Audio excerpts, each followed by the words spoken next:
He was a dashing young salesman on the fast track to success. He had a personality that most people tend to gravitate toward. A lot of women wanted to spend some time with him. But when police make a shocking discovery, they'll soon wonder if this playboy had been flirting with disaster. Everybody was crying. There was police everywhere. That was no secret that, Eric liked the ladies and the ladies liked Eric. It looked like a suicide, but there were others who believed it was murder. To uncover the truth, investigators will follow a twisted trail where first impressions can be deceiving and looks can kill. I couldn't understand what the guy was saying. It wasn't an argument. It just sounded urgent. She didn't really see who the person was that gave him the drugs. So this must have been someone he trusted, someone that had access to his apartment. Anger, jealousy, revenge, disrespect. The oldest motives in the book. This was not an accident, not an accidental discharge. This was an execution.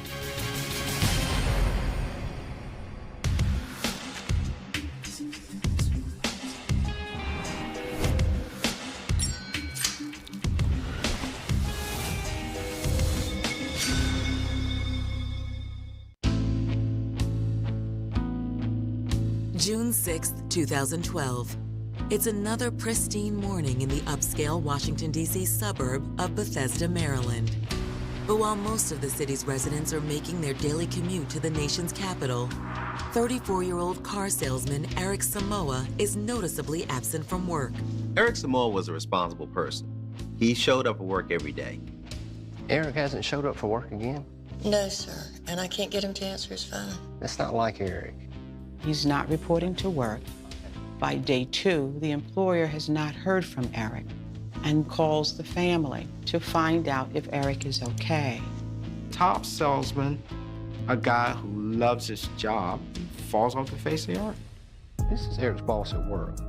Eric's boss contacts his family members to try to determine his whereabouts, but no one has heard from him in a couple of days.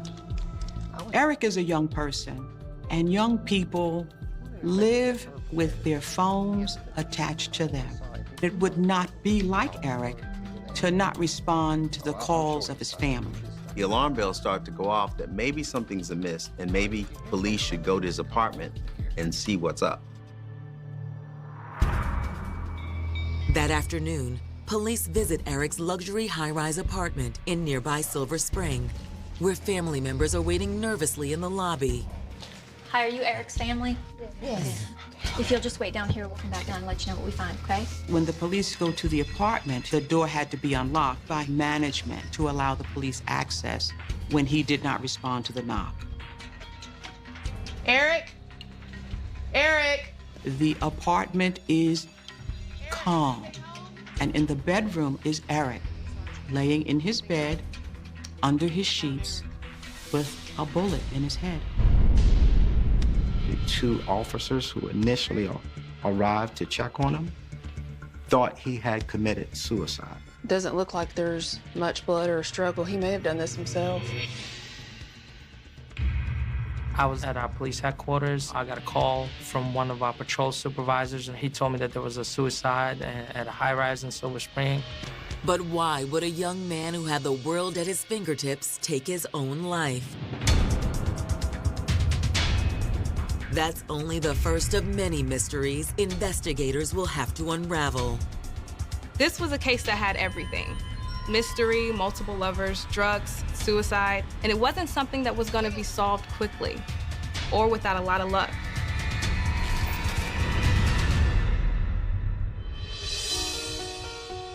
Born in 1977 to immigrants from Ghana and raised with his 4 siblings in Springfield, Virginia, Eric Samoa seemed destined for success from a young age.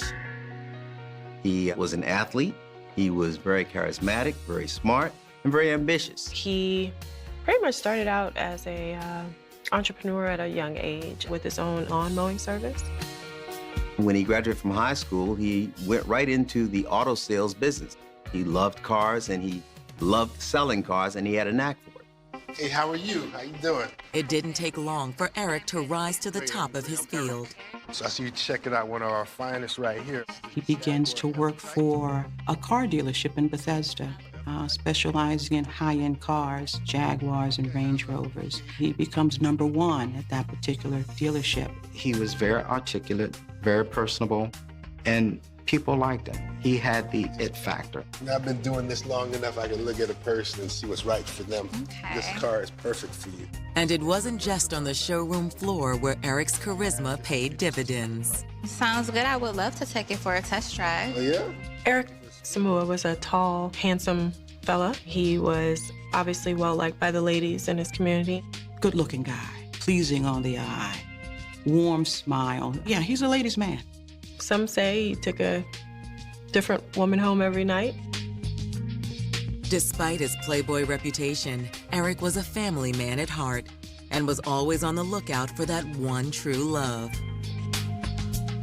Eric wanted to be able to get married to someone he loved, have children, start his own business, and really take off from there.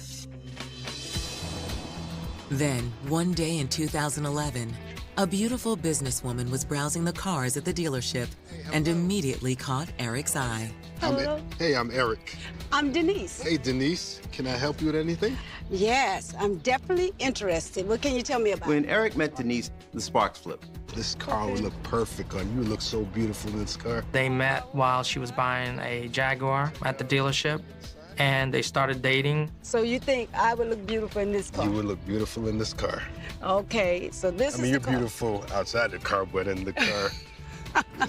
Though there was a bit of an age difference, Eric asked Denise out on the spot. Denise was years his senior, which probably means she was bringing something to the table that Eric needed. After Eric and Denise's first date, the relationship went from 0 to 60 in a heartbeat. Denise described it as a very loving relationship. Eric would constantly be at her house. She would be at his house at times, or his apartment at times. And what are we doing tonight? I think we should stay in, watch a movie, have some food. That sounds like a good idea. Though their sexual chemistry was undeniable, there was more to Eric and Denise's relationship. They also had the makings of a successful business team. In addition to selling cars and being very successful at that, Eric was also starting to develop his own business. He was starting a nursing staffing company, and he saw that as the next wave as the healthcare industry was exploding, and he wanted to get in on that and make money. The relationship was very good, actually. She's in business, so she would help him out in his business affairs and was kind of guiding him into his future. Eric Samoa seemed to have it all: looks, money, love, and an entrepreneurial spirit that was poised to carry him to even greater heights. By 2011, Eric is on a roll. He's not just selling upscale cars. He's in the game where you want to be. But on June 6, 2012, the same young man who was on such a roll now lies dead in his bedroom, a single bullet in his head. The investigators thought it might be a suicide because of the way his body was positioned in the bed with the covers pulled up as if he had done it himself. Maybe he had overextended himself. Maybe he was in debt. But soon some serious questions would arise about that theory and leave police wondering if Eric's death was more nefarious than mere suicide. There's no gun in the bedroom. There's no gun anywhere in the apartment. Just a shell casing and a dead body.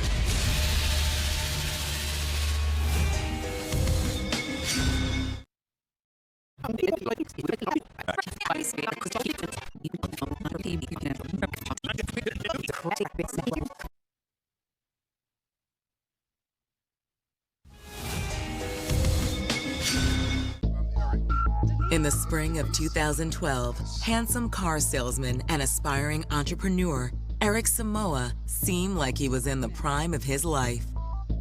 Eric was a handsome guy. He was well-built, and he had charisma. And he became involved with a lady named Denise. Eric had it all. But on June 6th, The discovery of Eric's body inside his luxury apartment in Silver Spring, Maryland, has police wondering if Eric's so-called perfect life was just a mirage. It looked like Eric, for whatever reason, had decided to commit suicide. Doesn't appear to be any other wounds. Eric had a single gunshot wound to the head. There was no exit wound. The blood spatter was very minimal. There was a .380 shell casing on top of his bed. He was tucked in, his head was on the pillow. It looked very peaceful. According to the medical examiner, Eric had been dead for approximately 36 hours. While investigators continue to examine the scene, officers head downstairs to speak to Eric's family. We're so sorry to tell you this, but at this point, it looks like Eric committed suicide. The family became visibly and very emotional and upset. They loved him, and it was heartbreaking. Though they are distraught, Eric's family refuses to believe he took his own life. They were just like, no way would Eric do that. He loved his life. There is no way in the world he would commit suicide. I know this is a really difficult time for you, but is there any problems he might have had in his life, financial or otherwise, that might have led to this? He was not depressed. He was not angry. He was probably at the top of his game in terms of what people that age would want to have accomplished by that time. While Eric's family finds the thought of suicide inconceivable, upstairs, investigators make a crucial discovery. When they get there, they start to carefully canvass the bedroom. The first thing they find is a shell casing. What would you expect to find after that? If it's a suicide, a gun. There's no gun. They discover that there is no weapon. That makes it pretty hard for it to have been a suicide, so the police start to shift their thinking a little bit. So right there, I knew Eric was murdered. With Eric Samoa's death officially labeled a homicide, the next step for investigators is to pinpoint a motive. When we first entered the apartment, everything appeared to be in order. There was no signs of any kind of break-in. Nothing was disturbed in the home, and there was no forced entry at all. The door was locked. Though the murder weapon is nowhere to be found, the pristine condition of Eric's apartment offers insight into the killer's identity. Whoever got into his home, there was at least an initial thought they must have known him. He was comfortable enough to have them come into the house without having to break in. As they say, before you go looking for the outlaws, you look for the in-laws. But who in Eric's life would want him dead? Police turn to Eric's family for answers. Is there anyone that he dated on a regular basis? There were plenty of women. I think it would be fair to say that Eric was what we call a player. There were a number of different potential people that you might want to look at to say, okay, well, wait a minute. Is this some sort of love triangle that went wrong? Is that why he's dead? As they continue speaking to Eric's family, police realize there's one woman in Eric's life who would have been hurt the most by his alleged infidelity. There was this one, Denise. Denise. Now, Denise thought that she and Eric were exclusive. All this fooling around. You're my main woman. Main yeah, woman. I've seen other women Main out here. woman. She was the main girlfriend and a fine young lady who thought the relationship was going to continue, but that was starting to deteriorate. Now, I've had enough. Women in and out of this apartment like this is a Grand Central Station or something. Eric and Denise went through a rocky period where I don't think he was willing to let go of some of his promiscuous lifestyle, and she just wasn't the type of woman to want to deal with that. Could Denise's frustration with Eric be a motive for murder? As investigators start to entertain that theory, a surprise discovery sends the case in a shocking new direction. They began to wonder, well, who is this person that he calls somewhat frequently with a Mississippi number?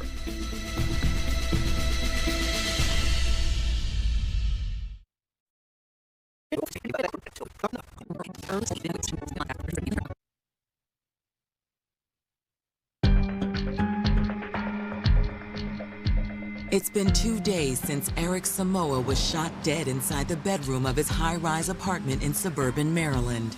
Because there's little evidence of a struggle or signs of forced entry, investigators believe the killer was likely someone Eric knew and perhaps even trusted.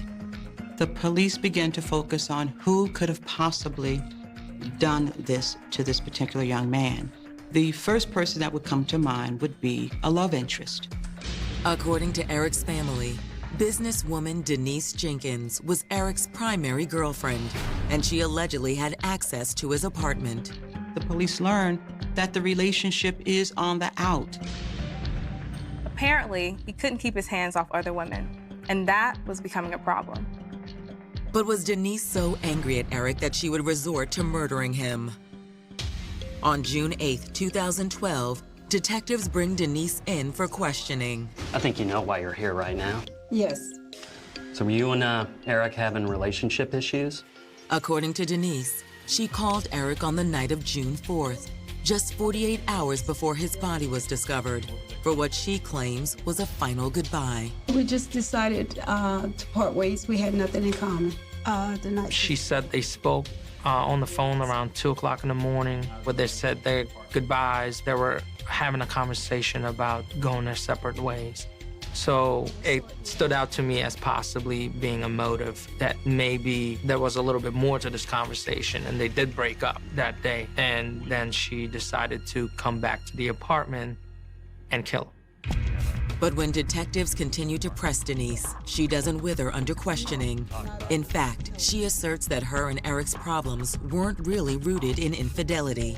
He wanted children. I'm beyond that age.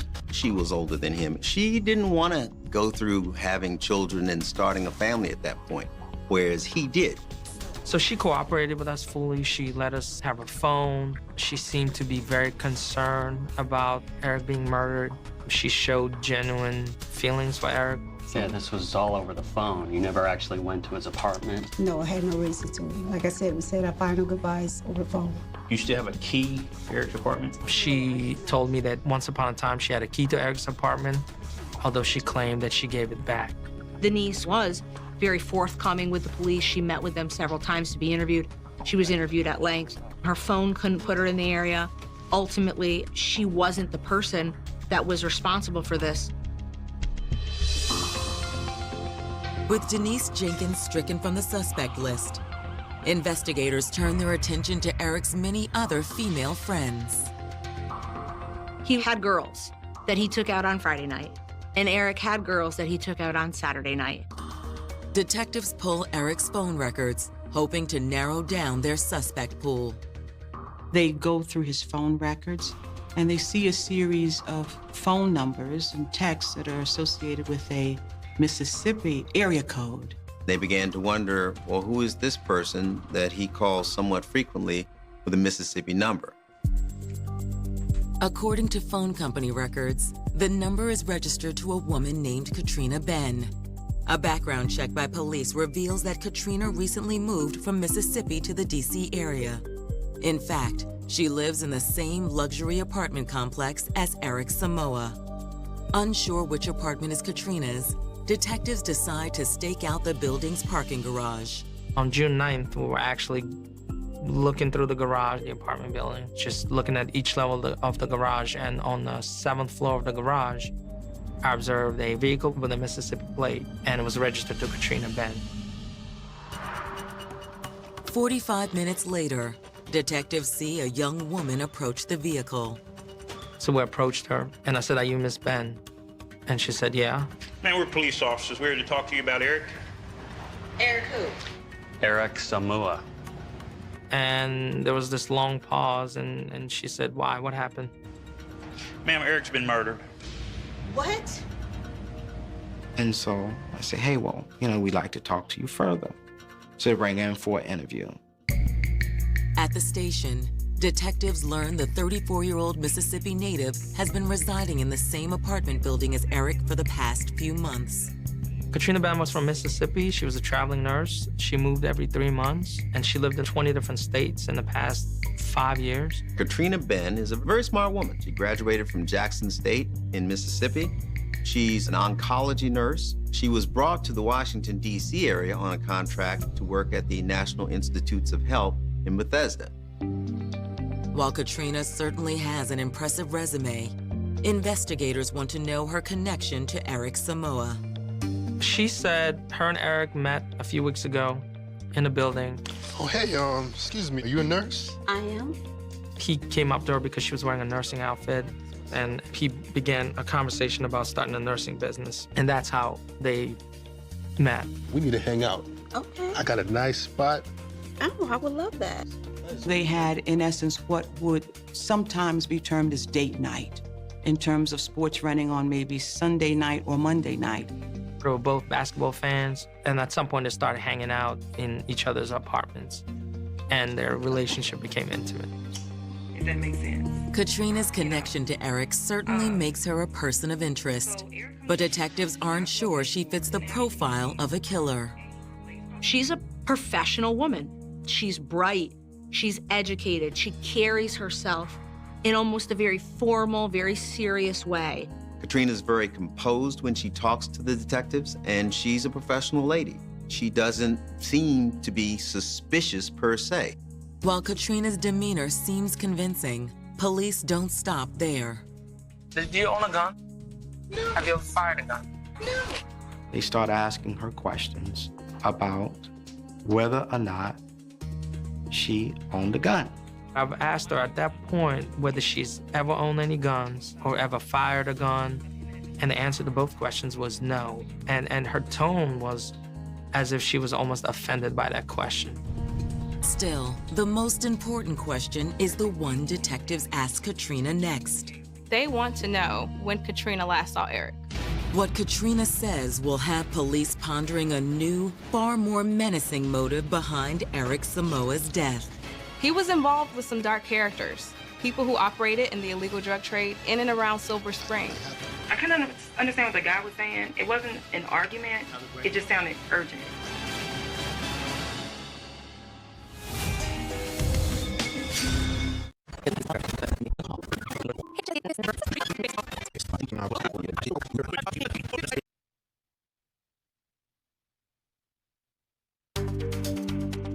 Three days after Eric Samoa was found shot to death inside his upscale Silver Spring apartment, investigators are trying to determine if his neighbor-turned-lover, Katrina Ben, had anything to do with his death.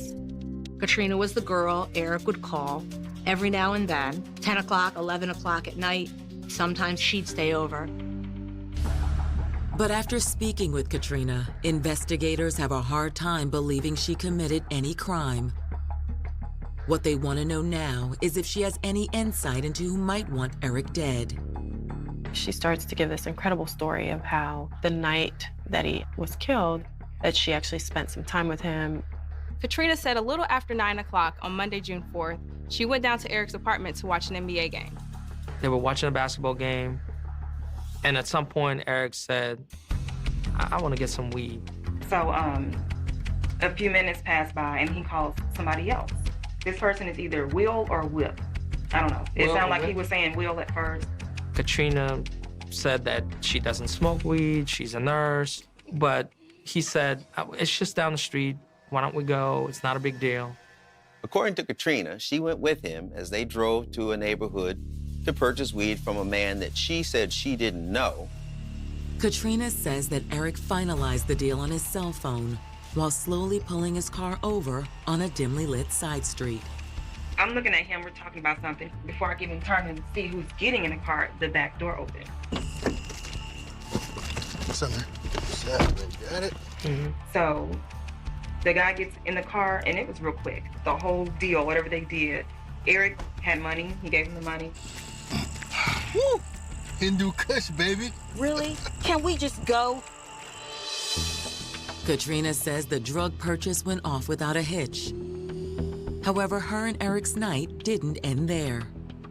Back at his apartment, they relaxed, they made love. She eventually says she woke up and heard some commotion. I came over here and I expected for you to have my money. So when I woke up to him talking to somebody, and it was a guy. She was looking through the door into the living room, and she said she observed what she believed to be the same guy, this drug dealer, that was now in Eric's apartment. I think he owed them money because he was saying, I have to go to the ATM. I'll go in a minute. And I couldn't understand what the guy was saying. It wasn't an argument. It just sounded urgent. Katrina says that at that point, she went back to bed. But she was so unnerved by the exchange she witnessed, she couldn't fall back asleep. And after a couple more hours, decided it was time to leave. Around 5:30 a.m., she got up, got dressed, went back to her apartment. When she left, Eric was in the bedroom, and the drug dealer was in the living room. And he, in essence, almost pushed her out of the door when he tried to close it behind her. Well, good night. Yeah, whatever. That's the last time she saw him. For investigators, Katrina's story is eye-opening. But is it the truth? She admits being in his apartment. She admits that she left, but she says, look, as I'm leaving, I noticed there's somebody else in the apartment. They do background on her. They're looking at her. There's nothing that screams she's lying. So we concentrated on this drug dealer. What detectives had was a vague description of this guy, and Katrina believed his name to be Will or Whip. Detectives pour through Eric's phone records a second time. And the same number keeps popping up the morning of the murder. And sure enough, they find something. The guy that Katrina mentioned? Phone records lead them to a man named William. William Watts, to be precise. Could this be the same Will that Katrina alleged was in Eric's apartment in the early morning hours of June 5th? That's what detectives intend to find out. We set up surveillance on his residence. He was seen leaving in his car. He was followed to a neighboring county where he basically was involved in the drug deal of a large quantity of marijuana. And at that point, he was arrested for that drug deal. William is taken to the Montgomery County Sheriff's Department, where Detective Reuven interviews him. I interviewed him about Eric. And initially, he denied even knowing Eric, selling to Eric, and not even knowing what this is about. I don't know anybody named Eric. Give it up, William. We know. You sell to him. At some point, he basically confessed to selling Eric a little bit of marijuana that night. I saw him with some lady I'd never seen before. Did you go to his apartment that night? Man, I don't even know where he lives. William Watts is adamant he had nothing to do with Eric's murder, but investigators aren't so sure. They obtain a search warrant for William's apartment 24 hours later and make a shocking discovery inside. One that seems to corroborate Katrina Binn's insinuations about the last night of Eric's life. Found a safe. Inside the safe was a .380 handgun. .380. I think we got him. At the murder scene, detectives found a .380 caliber shell casing. Now, they're really intrigued. I'm gonna bag the weapon, and we'll take the rest of that in as evidence. Got it. We're kind of looking at Detective Reuven, and Detective Reuven is looking at us, and we're saying, she is telling the truth. Oh my gosh, this is our guy. The gun is sent to the crime lab for testing. And the results aren't what detectives expected. The ballistics come back off of his gun. It is not a match to the bullet that was found in Eric Samoa. Another thing that the police found when they were looking into the drug dealer was that his phone records did not pinpoint him being in the location that Eric was in at the time of his death. I mean, we really had nothing. I mean, after this, the drug dealer checked out. His gun wasn't our murder weapon. With no murder weapon and no physical evidence tying William Watts to the scene, detectives have hit a dead end. But even as the case goes cold, they refuse to give up the search for Eric Samoa's killer. I always thought about Eric. I felt like this was my job, to bring Eric justice.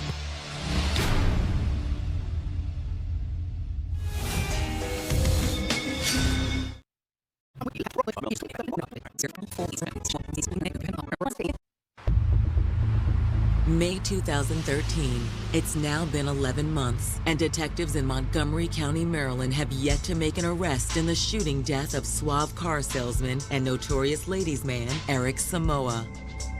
They had looked at Eric's long-term girlfriend, Denise. They had looked at Katrina Binn, as well as a local drug dealer. So after this, we kind of went nowhere. We had no other leads. But as the months have gone by, the case has continued to eat away at Detective Rubin. I felt like I wasn't doing my job, like finding the person that killed him. So I would continuously pick up that case and work on a thing here or a thing there. One avenue Rubin decides to explore seems like a long shot. He decides to check with the evidence lab and see how many pistols were handed in or recovered in Montgomery County. I quickly figured out that that was just an enormous task. So I contacted the ATF and I got ATF reports on all guns recovered in Montgomery County. And I narrowed it down to 380s for the last year. And it was about 60 guns.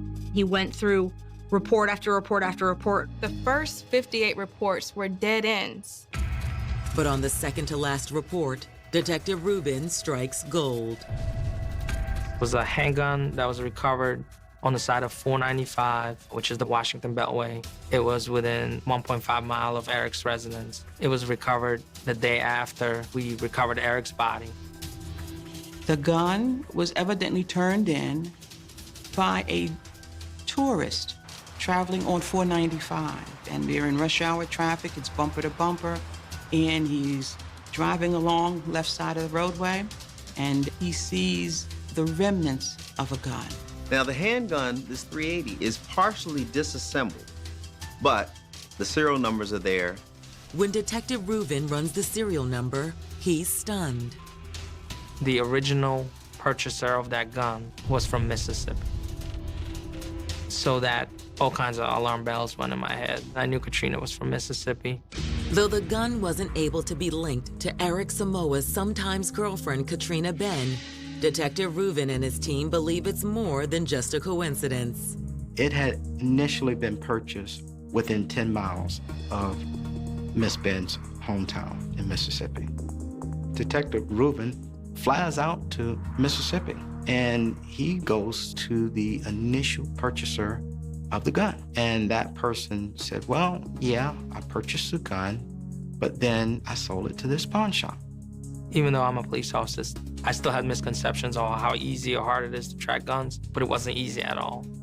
It had been purchased and resold 5 times at various pawn shops in Mississippi. So I had to go to each individual and basically talk him into telling me about what happened to the gun. And as they're tracking these people down, trying to get them to cooperate, say, hey, look, you're not in trouble. We're just trying to get to the bottom of who was the final owner of this gun. The pawn shop where the gun was purchased for the 5th and final time is in the tiny town of Columbia, Mississippi. Hey, how are you? Pretty good. How can I help you? My name's Detective Rubin, and I'm trying to track down a gun that was purchased here a while back. That place looked like a shack. You mind if I look at your records? Yeah, I don't mind at all. Some pawn shops or gun stores had computerized records. These guys did everything by hand, and they were very helpful. But all their records were in the back of the shed. There may not be much left. The rats have been chewing on them. Lead the way. Sure. They basically said good luck finding those records because half of them were eaten by rats. This is what I've got. With half the records missing and the other half damaged by rodents, Detective Rubin has his work cut out for him. They decided to pack them all up, and they shipped them to the ATF. I went back home with nothing. You know, I was thinking that we'll never find those records.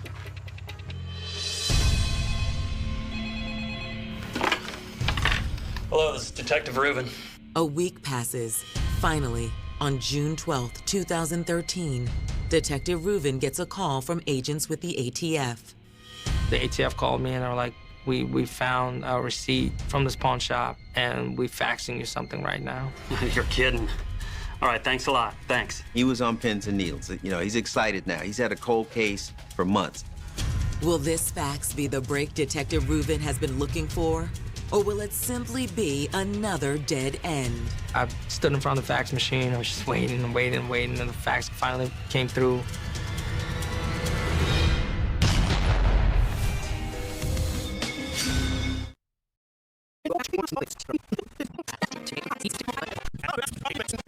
All right, thanks a lot. Thanks. Bye.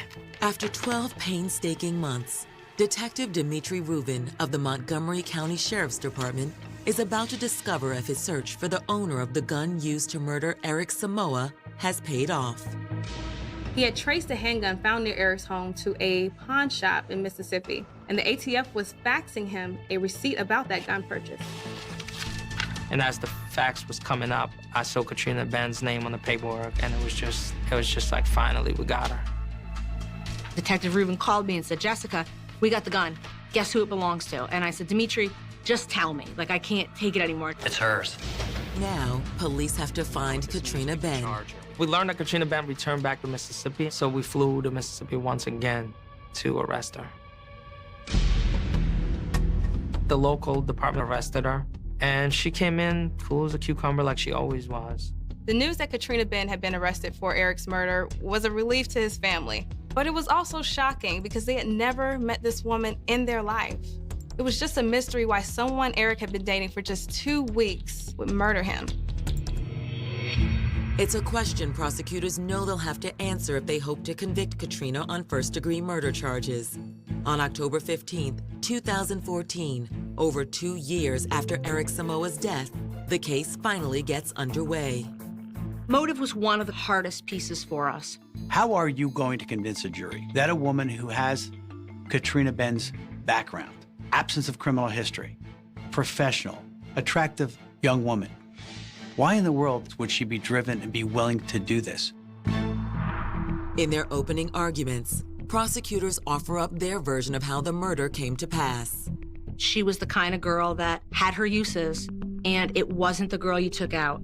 She wasn't the girl that Eric showed off. She wasn't the girl that Eric was introducing to his family. Miss Benn was someone who came into his life. They started a relationship. I don't think it really was of much consequence to him. And according to prosecutors, Katrina thought she was more than just Eric's late-night booty call. The defendant believed she landed Eric, this handsome, smart, charismatic, social, professional man. But what she didn't know is that Eric had a girlfriend, and Derek was dating other women too. The way she discovered this is she got a hold of his phone, I think read some of his text messages, and realized very much towards the end of the 30 days that they knew each other that, God, my God, he's talking to all these other people. She was angry, felt betrayed. Not something that normal human beings engage in homicide for, but for Katrina Benn, that threshold was just so low. And at some point, the disrespect she perceived was so great that she wasn't going to sit back and do nothing about it. Prosecutors argue that on the night of June 4th, 2012, Katrina exacted her revenge. We do believe that on that night, Katrina Benn had her gun with her, the gun that she purchased from Mississippi. We know they watched basketball. We know that they had sex. And then she waited for him to go to sleep, and she put a bullet into his skull.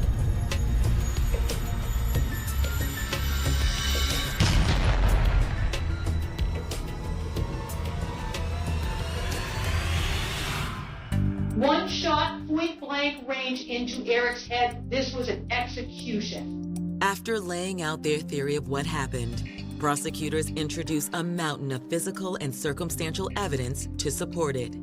They had evidence that Katrina Benn did in fact own a .380 caliber handgun, and that she had in fact been in his apartment the night he was killed, and she was being deceptive in her statements to police. But when it's time to present their case, the defense paints an entirely different picture of Katrina Benn. Eric Samoa's death is awful and it's tragic, but Katrina Benn is not the right person. She did not kill Eric Samoa. Their argument was that Katrina was neither jealous nor obsessive. She was in fact a very independent woman who was not looking for a long-term boyfriend. Katrina's defense team also raises the possibility that their client wasn't the only woman with access to Eric's apartment. Eric had multiple girlfriends, other people who could get into his apartment, and he was known, proven, to interact with at least one drug dealer. On October 22nd, 2014, after a week of testimony, both sides rest their case. The jury needs just 6 hours to return with their verdict. Katrina was convicted of first-degree murder with the use of a handgun in the commission of a felony. and her sentence was life in prison without the possibility of parole, plus 20 years. Though the verdict and sentence is a victory for Eric's family, their celebration is muted. I think convictions in murder cases are rather hollow for the victims' families. They may be satisfied that the person's held responsible, but their days go on, and the person they loved is no longer with them. Adding insult to the Samoa family's injury is the bizarre statement Katrina makes at her sentencing hearing. Katrina Ben actually stood up and gave some sort of a attempt at eulogizing Eric, as if she really was far removed from why he was dead and why they were all in the courtroom that day. While Katrina's self-serving statement is a bitter pill to swallow, it doesn't change the fact that she'll spend the rest of her life in prison. She's gonna be in there for a long time, and she's gonna have to think about what she did and why. I think he paid an ultimate price for whatever he created in her mind's eye about the nature of the relationship. That was simply not what he. Human beings are peculiar creatures. They kill each other for the most ridiculous reasons you can possibly imagine. And then they try to cover it up with lies so flimsy they would not hold weight in a stiff breeze. When people open their mouths to explain away a murder, they usually end up building their own cage. Because today is not a story about a man who just walked into the darkness and vanished. It is a story about a young man who disappeared right in front of the very people he thought were his friends. Their first version of the events was that he panicked, pulled the car over, jumped out, and ran into the night. But the only people claiming this are the same individuals who cannot keep their story straight to save their lives. And I tell you, when the truth keeps bending and shifting like the wind, it is not a case of bad memory. It is a bold-faced lie. This is a tragic story of Christopher Cole Thomas. It is just after 3 in the morning on Black Friday in the year 2016. The small town of Benson, North Carolina, is dead quiet. The streets are empty. 2 officers are finishing up paperwork in the police department parking lot when 2 men approach them. Their names are Julian Valles Jr. and Jeremy Carpenter. They are not frantic. They are not screaming for help. They calmly claim they are stranded because they lost keys to their car. They tell a bizarre fairy tale about their driver, a 22-year-old kid named Cole. They say Cole suddenly went crazy, pulled the car over, snatched the keys, and sprinted away into the pitch-black night. Julian casually mentions that maybe Cole had mental problems. They say they looked for him, could not find him, and now they just want to go home to Minnesota. You have to be kidding me. A grown man runs into the freezing dark in a town he has never been to, and his so-called friends just shrug their shoulders and call a locksmith? And would you believe it, the locksmith finds the keys lying right underneath the car. Julian and Jeremy get in and drive away. They do not bother to call Cole's family in Florida. They just leave. My. Criminals are rarely accused of being geniuses. But the absolute lack of human empathy here is staggering. Cole's parents, Chris and Kathy, did not find out their son is missing until Sunday, when the police finally called them. Imagine being a parent and receiving that phone call. Your world stopped spinning. Cole was not a street thug. He was a salutatorian of his high school. He had a brilliant mind, studying medicine because he wanted to help his younger autistic brother. He was a good kid who just felt burned out from college and wanted to work with his hands for a while. He took a construction job in Minnesota to see the real world. Unfortunately, the real world is full of monsters, and Cole had just stepped right into their den. Chris tracks down a co-worker of Cole named Stephen, and Stephen drops a bomb that shatters his family's reality. Stephen tells Chris that Julian and Jeremy did not go to North Carolina for Thanksgiving turkey. They went to buy methamphetamine. They met up with dangerous drug dealers. Stephen mutters something about a strip search and then says the words no father should ever hear. I think they killed him. Chris and Kathy pack their truck and drive from Florida to North Carolina, a trip that should take 8-hour stretches into an eternity of pure agony. They arrive in the middle of the night, desperate and terrified, and go straight to the police. The investigators drag Julian and Jeremy back in for questioning. Under pressure, the cracks in their story become craters. They admit to driving to the town of Mount Olive to buy drugs from a man named Rudolfo De Leon Jr., who goes by Rudy, and his associate, Anthony James Jr. But they still insist Cole just ran away because he was paranoid. But science and technology do not lie. Captain Greg Percy sits at his kitchen table for weeks, burning his eyes out looking at surveillance footage. And at 1:10 in the morning, on a local pharmacy camera, he catches a ghost. It is Cole walking in the shadows, but he is not alone. Creeping right behind him is Jeremy Carpenter. Jeremy lied. When confronted, Jeremy casually changes his story, dropping a new crumb of garbage. He claims he followed Cole to church, prayed, heard a car door, and maybe heard gunshots. A man is supposedly shooting his friend, and Jeremy just goes to a fast food restaurant for a cup of water? I tell you, the audacity of these people is sickening. Then comes the digital footprint. Criminals always forget about the phones. A private investigator hired by the family maps out the cell phone data. The data shows that after Cole supposedly ran away, his phone did not stay in the empty car. It traveled with Julian and Jeremy all the way to Wayne County before going dark at 4 in the morning. They had his phone the entire time. They were watching it, maybe trying to unlock it, while pretending to the police that they had no idea where Cole went. Let us analyze the psychology of what really happened in that car. Julian is a calculating, greedy opportunist. The private investigator believes Julian was planning to double-cross the drug dealers. He wanted to sell them the meth and then steal it back. Julian thought he had every angle covered. But Julian made a fatal miscalculation. He assumed the pre-med kid from Florida only spoke English. He was wrong. Cole spoke Spanish. As they drove through the dark roads of North Carolina, Cole was listening. He was processing their words. Imagine the sheer terror gripping that young man's heart. He realizes he is trapped in a rolling metal box with drug runners who are planning a violent robbery. He is not paranoid. He is highly intelligent, and his survival instincts are screaming. During the chaos of that realization, the drugs are thrown out the window. Panic sets in. Julian and his associates now have missing product and a witness who knows too much. They call a street enforcer named Gordo to hunt Cole down. Gordo later admits to the police that he tracked Cole down in the dark, hit him with a baseball bat to disorient him, and threw him into a car. They took him to an undisclosed location in Wayne County. They took a brilliant, kind-hearted young man and discarded him like trash over a handful of narcotics. The desperation of Cole's parents pushes them to do the unthinkable.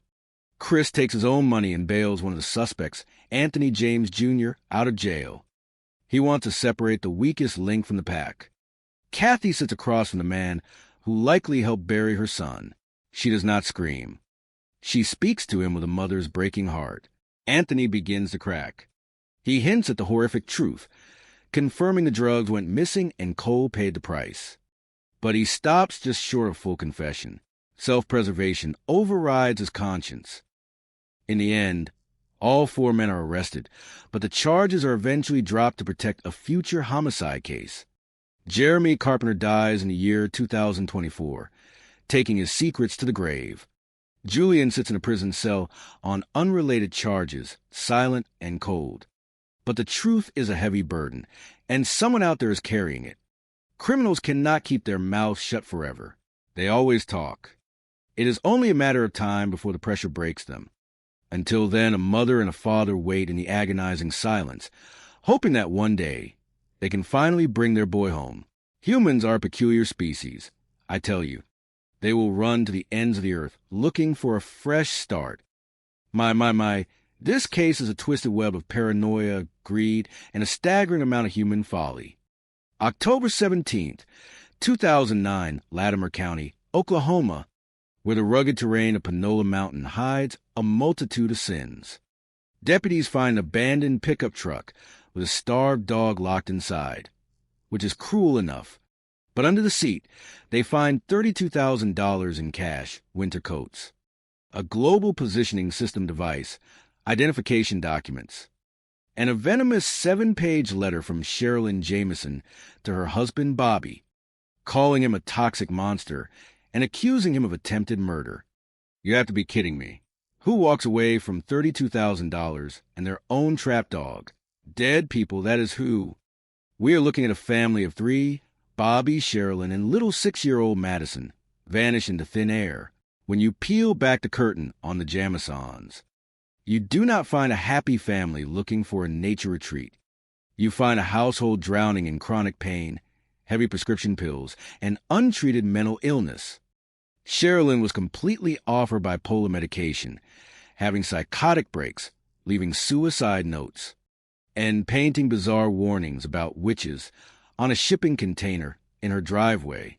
Her mind was a fractured mirror, reflecting only terror. Bobby was shattered by physical pain and financial ruin, desperate enough to seek a protective order against his own father and consult a pastor about buying special bullets to kill demons. They were suffocating in their own madness, living in a house thick with misery. But the true tragedy here is Madison, an innocent child dragged into the wilderness by 2 adults who could not even tether themselves to reality. A little girl who likely sensed the crushing weight of the downward spiral of her parents long before they ever set foot on that mountain. I have profound empathy for that child, trapped in a vehicle of chaos she could not control. We look at the security footage from their home on the morning of October 8th, 2009, and we see Bobby and Sherilyn pacing back and forth to their truck for 30 minutes. Carrying almost nothing, moving like 2 ghosts trapped in a purgatory of their own making. Amateurs want to call it a supernatural trance. But my experience tells me you are looking at the erratic, purposeless mechanics of a severe narcotic fog or a shared psychotic episode. Yet, somehow they drive 1 hour, meet with a local landowner named Dan Clemens for 45 minutes, and navigate 40 acres of rough timber. Their tracker shows them wandering, taking a picture of Madison at 2:51 in the afternoon, her arms crossed, looking guarded and uncertain. And then the truck is turned around, ready to drive down the mountain, but the ignition key is left in, the doors are locked, and a brown briefcase and a .22 caliber pistol are completely missing. 4 long years pass before hunters stumble upon 3 skulls 2.6 miles away on November 16th, 2013. Now, pay attention to the geography of death here. You do not hike 2.5 miles through unforgiving brush with a bad back and a 6-year-old child when you have left your winter coats and your cellular phone inside a locked truck that defies every shred of common sense. The medical examiner threw up his hands and called it undetermined, but the cold, hard facts scream foul play. Was it a murder-suicide? Absolutely not, because there is no gun found with the remains. And unless they will themselves to die simultaneously in the dirt, the physics of the scene reject that theory. Was it misadventure? Getting lost and dying of exposure? Not a chance. You do not neatly lock your truck and intentionally abandon your survival gear to go die as a family unit miles away. No, someone else was on that mountain, someone watching this vulnerable, disoriented family carrying a briefcase that likely held cash or narcotics. Criminals are incredibly stupid, but they are remarkably opportunistic. Let's talk about Dan Clemens, the neighbor who spoke with them for 45 minutes.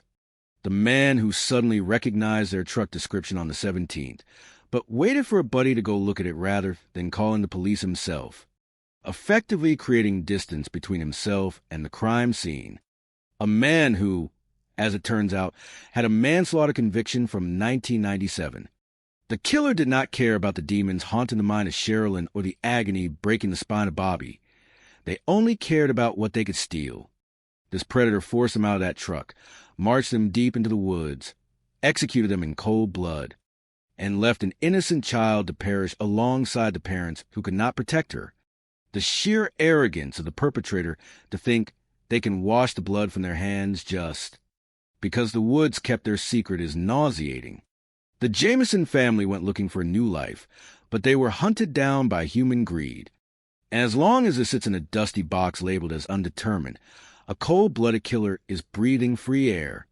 If anyone possesses the missing piece of this puzzle, they need to contact the authorities at 918-465-4013, because the dead cannot speak for themselves, and it is our sworn duty to speak for them. Humans are strange creatures.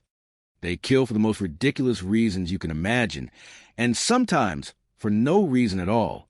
I tell you, in my years of looking into the hollow eyes of killers, I have learned one thing. The monsters do not hide in the closet.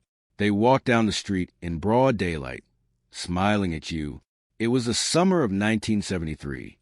A family from Michigan decides to take a camping trip to the mountains of Montana. Fresh air, pine trees, memories in the making. Bill and Marietta Yeager set up camp. They put their 4 youngest children in a tent, including 12-year-old Heidi and 7-year-old Susie. The parents sleep in a camper nearby. It is a system that makes sense to normal people. But normal people do not anticipate a predator lurking in the dark, waiting for the campfire to die down. Around 1:30 in the morning, Heidi and Susie wake up, chat for a bit, and drift back to sleep. Fast forward to 5 in the morning. Heidi wakes up to a breeze hitting the back of her head. It is pitch black. She reaches out and feels grass. There is a gaping hole sliced to the back of the tent, and her little sister, Susie, is gone. Outside the tent, the stuffed animals belonging to Susie are lying in the grass. The intuition of a mother is a terrifying and precise instrument. Marietta knows immediately that someone has taken her baby. They call the local sheriff and the Federal Bureau of Investigation. When the sun comes up, they find a faint footpath in the morning dew and a rock stained with human blood. The desperation sets in. A crowd of volunteers forms, and whispers start circulating. 5 years earlier, in 1968, a 12-year-old boy named Michael Rainey was stabbed in his tent at this very same campground. That case was never solved. You have to be kidding me. 2 children attacked in their tents in the exact same state park. I do not believe in coincidences. Coincidences take planning. The authorities launch a massive search. They check every local oddball. But days turn into a week, and then comes a phone call. A man calls the Denver office of the Bureau, demanding $25,000. Then he calls the home of a local deputy, raising the price to $50,000. This is not some crank looking for attention. He proves he is Susie by describing a slight deformity on her fingernails, a detail never released to the press. The authorities set up a drop, but the caller never shows. Cowards rarely do. The summer bleeds into autumn. The Yeager family has to return to Michigan, their hearts shattered, their van empty by 1 seat. Marietta refuses to leave the house. She sits by the phone, a tape recorder ready. In late September, the phone rings. It is him. The kidnapper taunts them. He says they have to wait because there is too much police activity. He enjoys this. He did not just want to kidnap or kill. He wanted to play God. He kept calling the family, stringing them along, listening to a mother beg. That is the hallmark of a sadist. He fed off their pain because his own life was entirely devoid of meaning. He was a failure as a human being. So he compensated by exerting total control over the innocent and the helpless. The Bureau traces a call to a public payphone in Cheyenne, Wyoming. A dead end. The case goes cold until February 1974. Another girl goes missing. 19-year-old Sandy Dickman disappears from her apartment in a small Montana town. Deputies search an abandoned ranch nearby. They find her car hidden under a tarp. They find a blood-stained whip, melted candle wax, and a closet nailed shut with feces inside. Then they find the burn pile, over 1,000 bone fragments. Anthropologists confirm the teeth belong to Sandy. But they also find the bones of a small child between 5 and 8 years old, Susie. This is what we call the intersection of evil. Both roads lead to one man, David Meyerhofer. He is in his 20s, a local carpenter, a former Marine, a veteran. He is one of those helpful locals who constantly ask deputies how the investigation is going. The classic behavior of a narcissist trying to admire his own handiwork. He had even turned in a piece of clothing found near the ranch, injecting himself straight into the center of the probe. He passed a polygraph test early on, so the local cops cleared him. I tell you, a polygraph measures guilt and stress. If you have no conscience, you have no stress. You can lie to a machine all day long if your soul is an empty black hole. Around this time, the Bureau is developing a new technique called criminal profiling. The profilers look at the facts and build a shadow of the killer. They say he is a white male, mid-20s, military background, intelligent, a loner, keeps souvenirs, and will likely call the family on the anniversary of the crime. My, the local cops think it is a parlor trick, but they prepare Marietta anyway. On the exact 1-year anniversary, the phone rings. It is Meyerhofer. He talks to Marietta for an hour. He says he kept Susie because he always wanted a little girl. He claims he wiped her memory. He claims she is asleep in his cabin. It is a pathetic fantasy woven by a sadistic mind. And look at Marietta, the sheer willpower of this woman. She sat by that phone day after day, absorbing the psychological torture from a phantom, calling his bluff, demanding proof of life. The strength of a mother facing the abyss is something a creature like Meyerhofer could never understand. The trace on that call fails, but greed and stupidity always catch up with criminals. A local rancher disputes an hour-long long-distance charge on his phone bill. The call was placed from a tapped line near the abandoned ranch, and the tire tracks next to the pole belonged to David Meyerhofer. The authorities bring him in. They give him another polygraph, this time with truth serum. He passes again. The local cops want to let him go, but the profilers insist he is the guy. They search his property. He let them search because his arrogance blinded him to his own sloppiness. What they find is a museum of madness. Blood-stained sheets, the necklace of a little girl, and used Disneyland tickets, an A-to-do list. Yes, a literal checklist for murder, including notes on a Girl Scout camp where 2 girls had recently been attacked. They even arrange a face-to-face meeting between Meyerhofer and Marietta. He looks a grieving mother in the eye and denies everything. He feels absolutely nothing. Later, he calls Marietta one last time from Salt Lake City, playing a recording of the voice of a little girl to prove Susie is alive. It is his final desperate attempt to maintain control. When they finally arrest him and search his house properly, they open his freezer. Inside, wrapped in butcher paper, they find the severed hand of Sandy Dickman. Checkmate. There is no talking his way out of severed hand with painted fingernails in the deep freeze. Faced with the reality of a needle in his arm, the coward finally breaks. He confesses to everything. He admits to taking Susie, attempting to assault her, and strangling her when she fought back. He admits to suffocating Sandy. He then confesses to stabbing the boy, Michael Rainey, 5 years earlier, and shooting a teenage boy named Bernie Pullman in 1967, for lives snuffed out by a man with a hollow chest where a heart should be. He claims there were no others, but psychopaths are habitual liars. He kept souvenirs from victims we will never know, but we will never get the chance to ask him. A few hours after his confession, David Meyerhofer hanged himself in his jail cell. The ultimate act of coward who enjoyed inflicting pain, but refused to face the consequences of his own actions. He left behind a trail of devastated families and unanswered questions. But Marietta Yeager chose to forgive the monster who took her baby. She found a light in the darkness that David Meyerhofer could never comprehend. As for him, he died as he lived, pathetic, hopeful that her spiritual interventions would turn their business around and bring back the success they had once enjoyed. But a year later, instead of prosperity, a dark shadow had fallen over the family. As detectives began their meticulous investigation into the deaths of Long and Hong, they examined the apartment for any physical clues. On the coffee table, they found crushed prescription pills and a marijuana cigarette.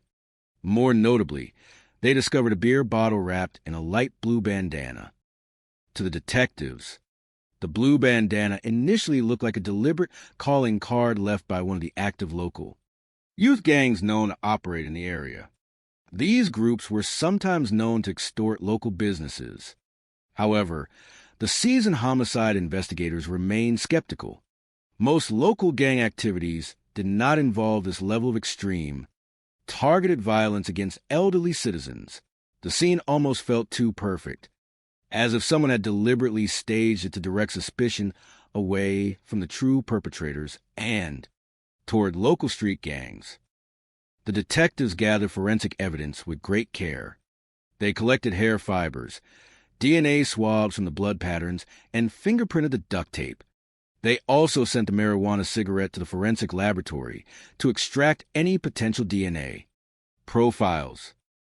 To understand the full scope of the victims' lives, investigators interviewed the family members.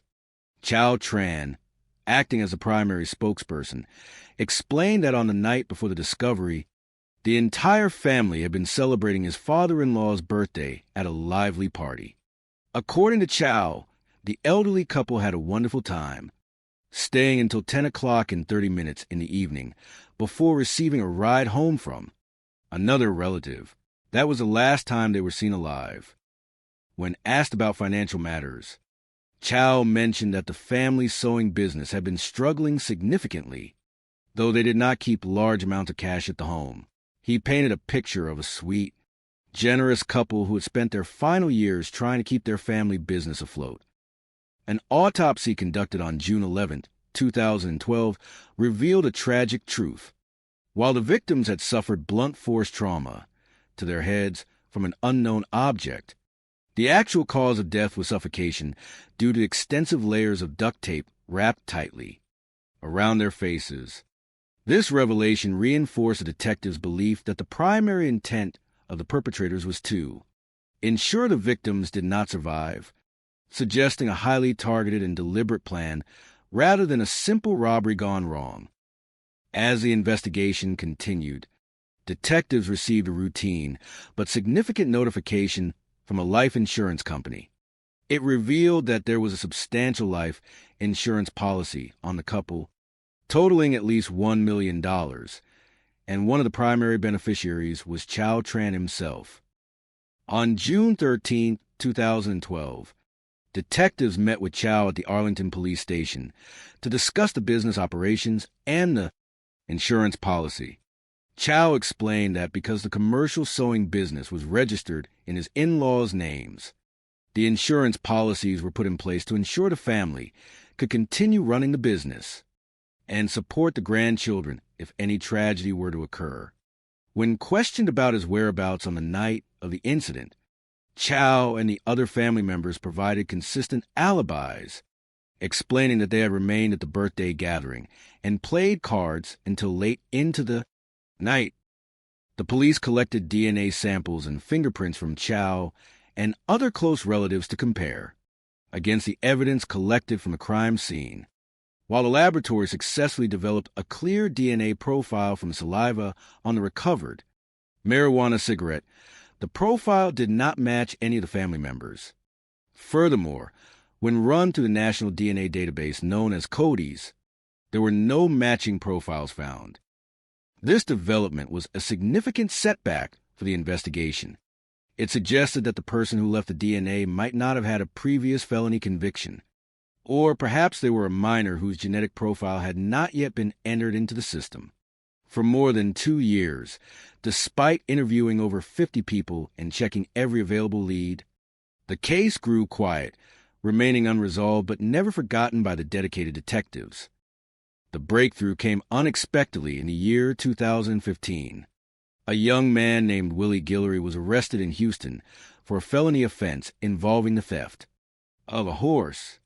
Because a felony conviction in the state of Texas requires the submission of a DNA sample to the CODIS database, Willie's profile was officially entered into the system. Almost immediately, the system identified a perfect match between Willie Guillory's DNA and the genetic material recovered from a marijuana cigarette left at the Arlington crime scene 3 years prior. At the time of the murders in 2012, Willie had been only 16 years old, which explained why his profile had not been in the national database. Armed with his critical match, detectives brought Willie in for questioning. When confronted with the scientific evidence placing him inside the apartment, the young man became emotional and confessed to his involvement. However, he insisted that he had not acted alone. He explained that in 2012, he had been living with his uncle, a 49-year-old man named Bobby Guillory. According to Willie, his uncle had told him that they were going to travel to Arlington to perform a job, and Willie felt he had no choice but to accompany him. Willie detailed how they had traveled from Houston to Arlington on June 9th, 2012. He claimed that his uncle possessed a key to the apartment, which allowed them to enter without forcing the door. Their instructions were to intentionally throw items around and stage the scene to make it look like a local gang had committed a robbery. Willie admitted to smoking a small portion of a marijuana cigarette and leaving it behind as part of the staging process. Willie described how, when the elderly couple returned home, he had tried to prevent Hong Lee from escaping or making noise, while his uncle, Bobby, confronted and incapacitated Long Nguyen. Afterward, they used duct tape to bind the couple and moved them into the bedroom closet before leaving the scene and returning to Houston. When detectives asked why they had targeted the specific couple, Willie revealed a crucial piece of the puzzle. He stated that the entire act was a murder-for-hire plot organized by a prominent acquaintance of his uncle named Daphne Wright, the very spiritual advisor Chow Tran and Hong Lee had hired years earlier. Willie claimed that Daphne had given his uncle the key to the apartment and had ordered the act because the family owed her a substantial amount of money. With this astonishing information, the police formally charged Willie Guillory and began their search for Bobby Guillory and a deeper understanding of Daphne Wright. Detectives discovered that Daphne operated a highly successful spiritual consulting practice in Houston. She was a married mother of 3 daughters and was described as a strong, direct, and commanding figure who managed her household and her business with an iron hand. When investigators initially visited her home, she confirmed that she knew Chow Tran as a client, but declined to provide specific details regarding their financial transactions. When asked what occurred when clients failed to pay for her services, she confidently asserted that her clients always paid. On December 16, 2015, detectives traveled to Katy, Texas, to arrest 52-year-old Bobby Guillory. Bobby had no prior criminal record and had recently fallen on hard times after being laid off from his job. Confronted with the evidence and his nephew's confession, Bobby agreed to speak with the investigators. Bobby expressed deep remorse and fear during his interview. He claimed that Daphne Wright had taken advantage of his financial desperation, offering him $10,000 to carry out the deed. He explained that Daphne functioned like a spiritual lender, charging immense fees to her clients on credit. Over the course of her consultations with Chow Tran and Hong Lee, their unpaid balance had reportedly escalated to a sum between $250,000 and $280,000. According to Bobby, when the family was unable to pay the ballooning debt, Daphne discovered that there were major life insurance policies active on the couple. She allegedly proposed that by ending their lives, the family could collect on the insurance policies and finally settle their outstanding debts with her. When detectives asked Bobby how Daphne had obtained the key to the apartment, Bobby claimed that Daphne had received it directly from Chow Tran. This allegation of internal involvement deeply surprised the detectives, who had built a supportive relationship with Chow and his family over the years of the investigation. Following Bobby's arrest, detectives obtained a search warrant for Daphne's Houston home. During the search, they uncovered detailed financial ledgers. These documents revealed that Daphne charged clients tens of thousands of dollars for various spiritual services, including the removal and application of curses. Daphne was subsequently arrested and charged. Her husband, Howard, cooperated fully with the police, maintaining that he had no knowledge of any criminal activity and believed in his wife's complete innocence. Daphne herself declined to make any statements without her legal counsel present. To strengthen their case against the primary organizers of the crime, prosecutors subpoenaed Chow Tran's financial records. They discovered that following the passing of his in-laws, the commercial sewing business had closed, and Chow had purchased a new home. Facing potential charges, Chow and his attorney negotiated a structured agreement with the prosecution. Chow provided his perspective on the events, describing how he and his mother-in-law had become deeply fearful of Daphne. He explained that because they believed in Daphne's spiritual capabilities, they feared she could place a devastating curse on their family if they failed to pay her. Chow claimed that in a desperate bid to protect the family from spiritual harm, his mother-in-law, Hong Li, had suggested sacrificing her own life so the family could collect the insurance money to satisfy the debt. He claimed Daphne embraced the idea and insisted that both elderly parents must pass away so that the payouts from both policies would fully cover the outstanding balance. Following the tragedy, Chow admitted to paying Daphne a significant amount of cash from the insurance proceeds. He also admitted to leaving the apartment key under an outdoor mat, knowing that Daphne would retrieve it. While investigators found the claim that Hong Li had volunteered for such a fate highly improbable, the prosecution recognized that Chow's testimony was essential to securing a conviction against Daphne Wright, whom they viewed as the central organizer of the entire plot. In exchange for his full and truthful testimony at trial, Chow was offered immunity from prosecution. On August 26, 2019, the trial of Daphne Wright commenced. Chow Tran took the stand as the key witness for the state, portraying Daphne as an exceptionally greedy individual who would stop at nothing to secure her payment. The defense counsel vigorously challenged Chow's credibility, arguing that there was no written documentation or digital footprint of a $280,000 debt. They suggested that Chow had acted out of personal financial self-interest to secure the insurance money for himself, pointing out that he had received complete immunity despite his admitted involvement in coordinating the keys. In September of 2019, after careful deliberation, the jury reached its verdict. Daphne Wright was convicted of capital murder and sentenced to life imprisonment without the possibility of parole. Bobby and Willie Guillory also faced justice for their respective roles in the tragedy. For the investigators who had spent years dedicated to bringing resolve to the family of Long Nguyen and Hong Li, the conclusion of the legal proceedings brought a mixture of peace and reflection. While some aspects of the resolution remained complex, the truth had ultimately been brought to light through diligent police work, scientific advancement, and an unwavering commitment to justice for two beloved members of the community. The memory of Long and Hong remained cherished by those who knew them, serving as a reminder of the enduring strength of family bonds and the ultimate triumph of truth over darkness. The story of the Nguyen family begins not in the sprawling, sun-drenched suburbs of North Texas, but across the vast expanse of the Pacific Ocean.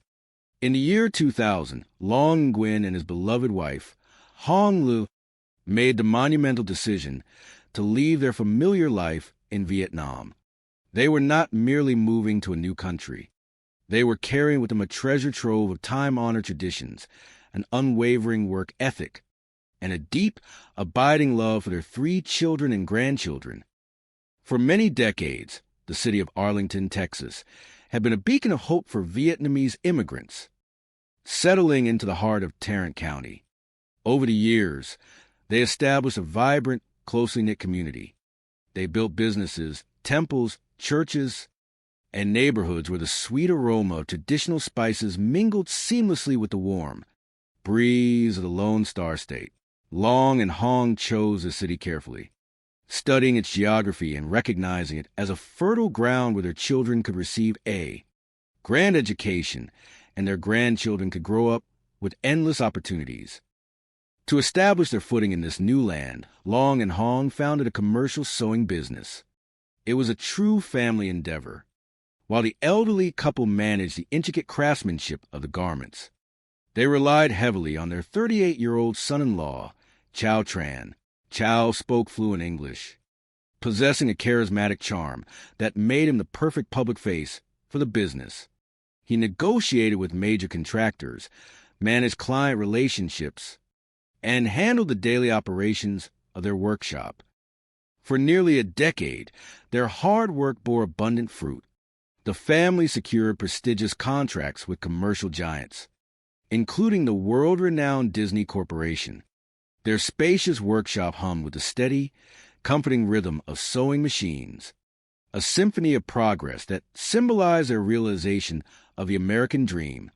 They were a prominent, highly respected family in the local Asian community, known for their sweet dispositions, generosity, and willingness to help anyone in need. The shadow of misfortune. However, the path to prosperity is rarely a straight line. By the year 2011, the family's steady stream of good fortune began to falter.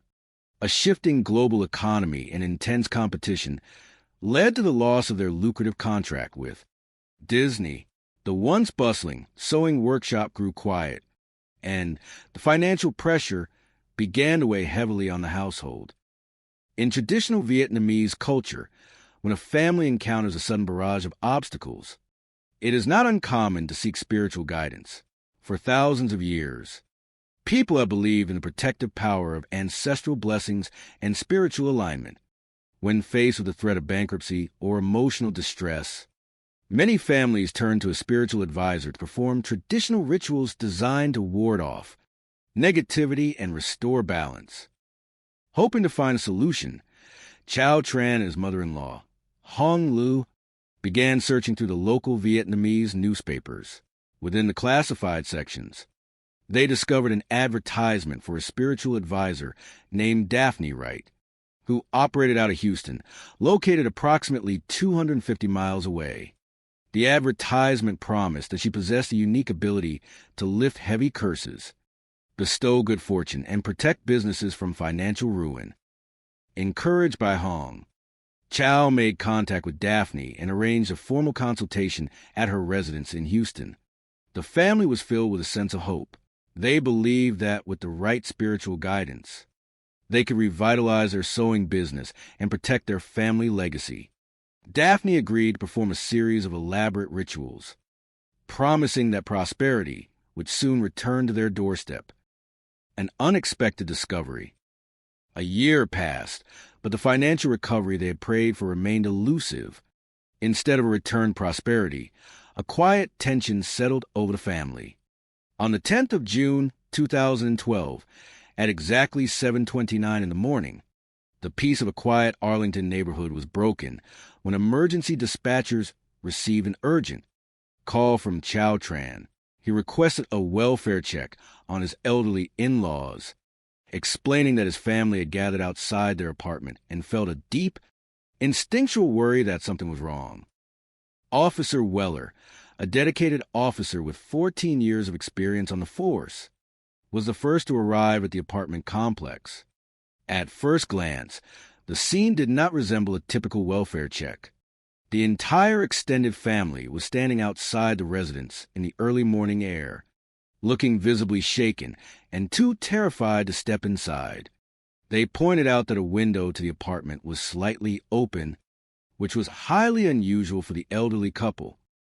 Upon entering the apartment, Officer Weller immediately noticed that the living room was in complete disarray, displaying the classic signs of a sudden intrusion. The furniture was shifted, and personal belongings were scattered across the floor. Calling out to the residents, the officer received no reply. After checking the living room, kitchen, and bathroom, only the master bedroom remained. Inside the bedroom, the room appeared quiet. Officer Weller turned to leave, but as a flashlight beam swept across the wall near a small closet, the officer noticed faint hand smudges next to the door. Pausing, guided by professional duty to leave no stone unturned, the officer gently opened the closet door. Inside, the elderly couple was found. They were completely unresponsive, bound securely with heavy duct tape. Recognizing that they were beyond medical help, Officer Weller stepped back into the living room, calmed the initial shock, and immediately contacted the dispatch center to request a supervisor in the Specialized Homicide Unit. The investigation begins. Within the hour, the veteran detectives of the Arlington Police Department arrived at the scene. Among them was a seasoned homicide investigator with 21 years of experience, who recognized that this was one of the most complex and sensitive cases the department had faced.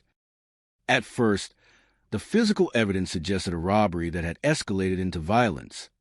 On the living room coffee table, investigators discovered a plate with crushed prescription medication and a partially consumed, hand-rolled cigarette.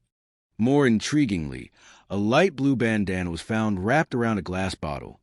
To the detectives, this appeared to be a deliberate signature, potentially associated with local youth groups or street gangs known to operate in the wider region. The investigators immediately consulted with the department's Specialized Gang Intelligence Unit to analyze the significance of the blue bandana. However, as the initial processing of the scene progressed, the experienced detectives began to feel a sense of skepticism. The scene appeared almost too orchestrated, as if someone had deliberately left behind classic stereotypes of criminal activity to redirect the focus of the police. To gather more context, the detectives conducted an initial interview with Chow Tran, who acted as the primary spokesperson for the family due to his strong command of the English language.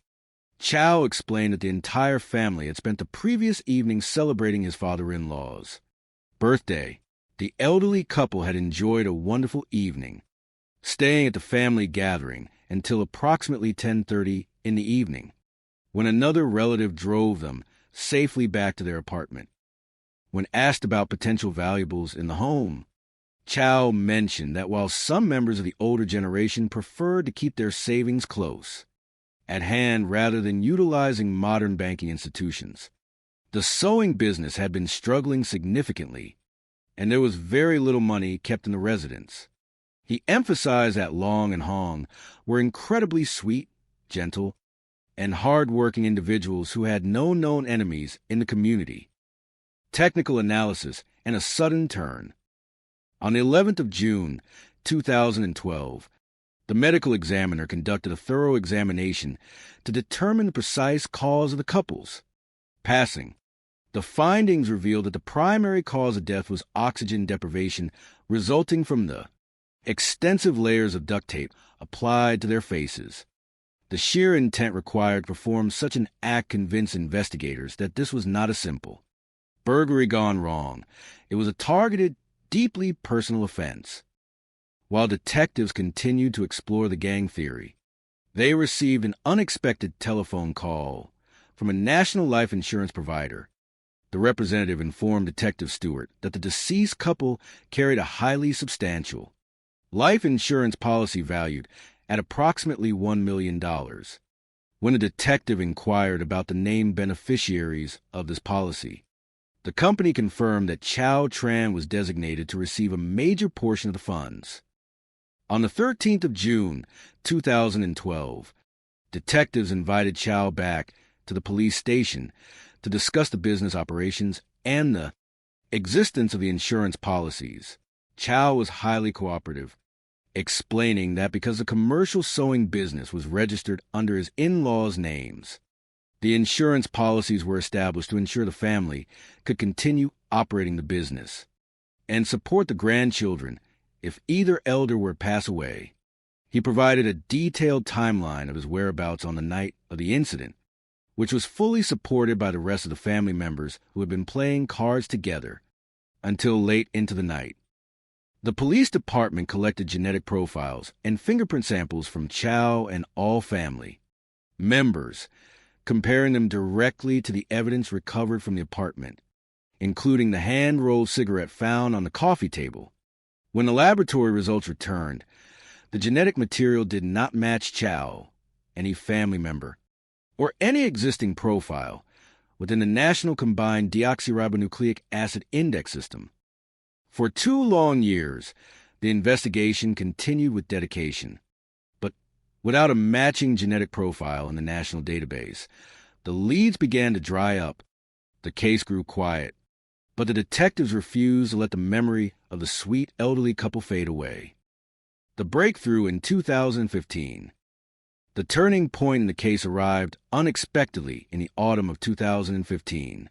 A young man named Willie Guillory, who was 16 years old at the time of the original incident in 2012, was arrested for a felony offense involving the theft of a horse near Houston, Texas.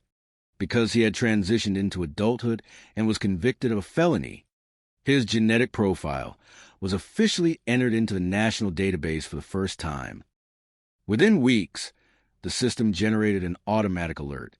The genetic profile from Willie Guillory was a perfect match for the genetic material recovered from the hand-rolled cigarette left on the coffee table inside the Arlington apartment 3 years earlier.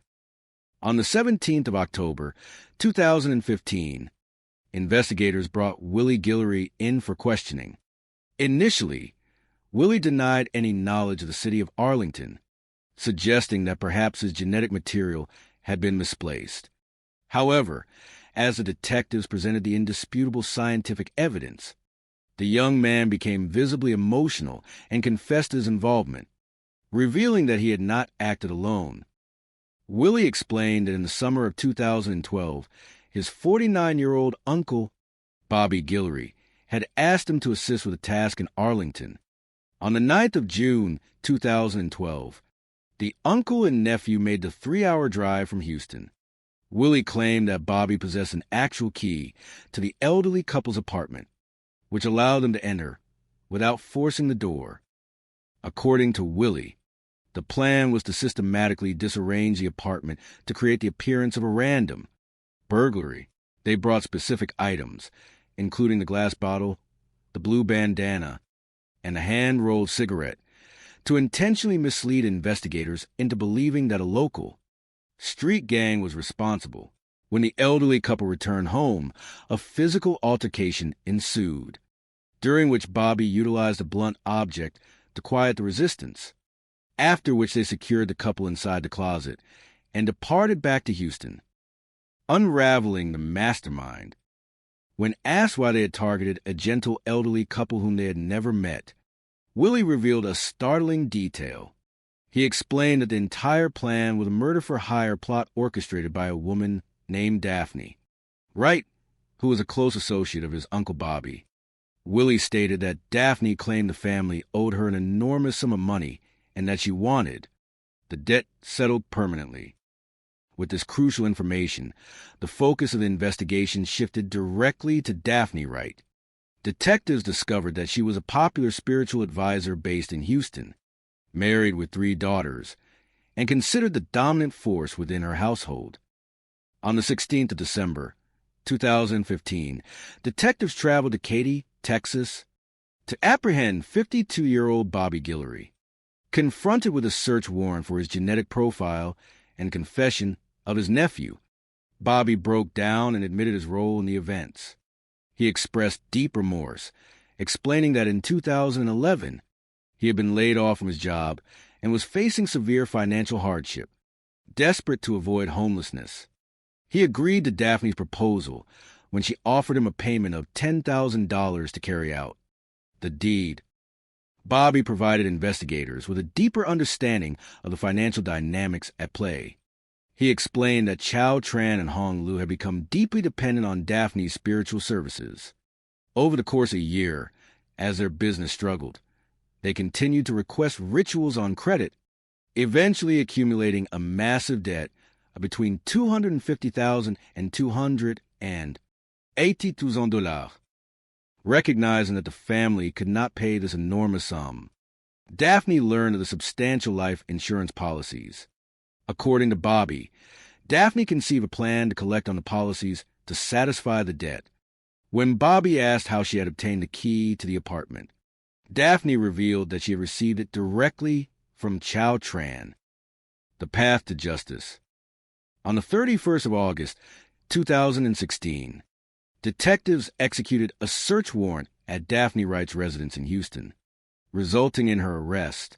Inside the home, investigators discovered detailed financial ledgers. These documents revealed that Daphne had been charging clients astronomical fees, ranging from $10,000 to $40,000 for individual spiritual services and rituals. To build an airtight case against the primary coordinator, prosecutors entered into formal discussions with Chow Tran and his legal representative. Chow provided a detailed account of the immense psychological pressure the family experienced. He explained that they genuinely believed in Daphne's spiritual authority, fearing that if they failed to pay her, she would place a devastating curse upon their children and grandchildren. Chow claimed that his mother-in-law, Hong Lu, out of profound and selfless love for her family, had suggested sacrificing her own well-being so the family could collect the insurance funds to pay the debt and lift the spiritual burden. However, investigators and prosecutors remained highly skeptical of this narrative, believing that the plan was fueled by financial desperation and manipulation. Ultimately, to ensure that the individual who organized and financed the crime was held fully accountable, the state offered Chow Tran immunity from prosecution in exchange for a complete and truthful testimony during the trial. The formal trial of Daphne Wright commenced on the 26th of August, 2019. Chow Tran took the stand, describing Daphne as an incredibly greedy and controlling individual who would stop at nothing to secure her financial demands. Although the defense argued that Chow was a primary participant who benefited financially from the insurance proceeds, the jury carefully weighed the extensive physical evidence, the testimonies of Willie and Bobby Guillory, and the financial ledgers. In September 2019, the jury returned a verdict of guilty for capital murder. Daphne Wright was sentenced to life in prison without the possibility of parole, ensuring that she could no longer exploit vulnerable families. Bobby and Willie Guillory were likewise held legally accountable for their respective roles in the tragedy, a legacy of resilience and community. While the legal proceedings brought a sense of closure to the city of Arlington, the true heart of this story lies in the resilience of the local community and the enduring bond of family. The tragedy served as a profound educational lesson for many immigrant families, highlighting the importance of seeking legitimate financial counseling, relying on established community support systems, and protecting loved ones from manipulative influences. The Vietnamese community of Arlington rallied around the remaining members of the family, offering comfort, spiritual healing, and solidarity. Neighbors and business owners came together to honor the memory of Long Nguyen and Hong Lu, remembering them not for the quiet tragedy of their final days, but for their decade of warmth, their beautiful craftsmanship, and the immense love they poured into building a bright future for their descendants. The story stands as an inspiring testament to the dedicated detectives who spent years pursuing the truth, refusing to let a cold case remain unsolved. It reminds us that even when faced with the absolute darkest aspects of human greed, the light of truth, the strength of community, and the warmth of familial love will always prevail, guiding us toward a peaceful and just tomorrow. The morning sun over Arlington, Texas, always had a way of painting the suburban landscape in shades of warm amber and soft gold. It was a city of quiet intersections, bustling strip malls, and a vibrant tapestry of cultures that had woven themselves into the very soil of Tarrant County. Over the decades, among these, the Vietnamese community stood as a beacon of resilience and entrepreneurial spirit, having established deep roots since the late 1970s. They brought with them not just their dreams, but their heritage, their culinary secrets, and an unwavering devotion to family. Detective Stewart, a man with 21 years of service in the Homicide Division, appreciated the quiet mornings. He was a veteran who had seen the city grow, change, and sometimes stumble. Yet, he maintained a gentle, almost whimsical sense of humor about the daily quirks of police work, often sharing a laugh over lukewarm coffee with his colleagues. To him, the badge was not just a symbol of authority, but a commitment to keeping the peace in a community he deeply loved. On the morning of June 10, 2012, At exactly 7:29 in the morning, the peace of a quiet Sunday was gently interrupted. An emergency call came through to the dispatchers. The caller was 38-year-old Chow Tran, a Vietnamese immigrant who spoke with a hurried, anxious tone. He was requesting a welfare check on his elderly in-laws, Long Nguyen and Hong Lee. An unexpected Sunday call. Chow Tran explained to the dispatcher that his father-in-law, who was in his early 70s, and his mother-in-law had not been answering their phone. The concern in his voice was palpable, a natural reaction for a family that was closely knit. He mentioned that his wife and teenage son had gone to the apartment to knock on the door, but the silence from within was deafening. They had noticed an open window, and the blinds were slightly askew, which was highly unusual for the meticulous elderly couple. Officer Weller, a dedicated officer with 14 years of experience, was the first to arrive at the scene. He was a cheerful man who prided himself on his approachable nature, always ready with a smile for the neighborhood kids. But as he pulled up to the apartment complex, he noticed the entire family standing outside, their faces clouded with worry. It was far too early in the morning for a typical welfare check, and the sheer number of gathered relatives suggested that something was amiss. Upon entering the residence, the atmosphere shifted. The apartment was in a state of disarray, suggesting that a burglary might have taken place. Officer Weller called out, his voice echoing through the quiet rooms. "Arlington Police, is anyone home?"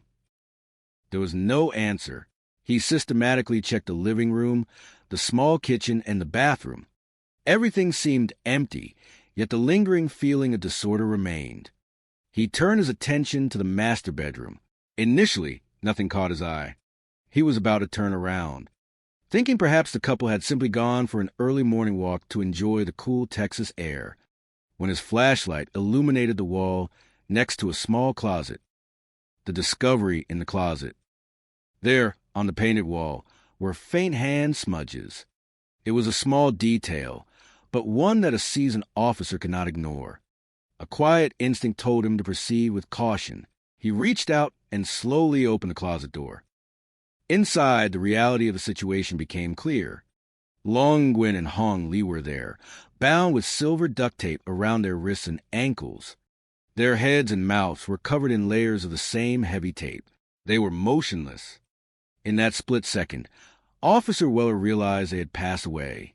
The scene was incredibly solemn, a stark contrast to the bright Sunday morning, waiting just beyond the threshold. Weller stepped back into the living room, taking a moment to steady his breathing. He picked up his radio and requested a supervisor and the crime scene unit. When Detective Stewart arrived, he felt profound sadness for the sweet, elderly couple who were known by everyone in the neighborhood as kind, generous, and hardworking. They had moved to the United States in the year 2000, seeking the American dream, establishing a commercial sewing business that once produced garments for major brands like Disney. They had no known enemies. Unraveling the clues. As the crime scene investigators meticulously processed the apartment, they discovered several unusual items that seemed out of place for a simple burglary. On the coffee table sat a plate with crushed prescription pills, and nearby was a partially smoked marijuana cigarette. Most puzzling of all was a light blue bandana wrapped neatly around a beer bottle, left on the kitchen counter like a calling card. Detective Stewart consulted with the gang unit, knowing that some local youth gangs use blue bandanas as their signature color. "It almost looks too perfect," Stewart remarked, scratching his chin as he looked at the bottle. "Like someone wanted us to find this exact clue." Indeed, the scene felt staged. While a gang-related robbery was a viable theory, the level of targeted restraint used on the victims suggested a deeply personal motive rather than a random crime. To gain more insight, Stewart interviewed Chow Tran, the son-in-law who acted as the primary spokesperson for the family due to his fluent English. Chow explained that the family had gathered the previous evening to celebrate his father-in-law's birthday. The elderly couple had enjoyed themselves immensely.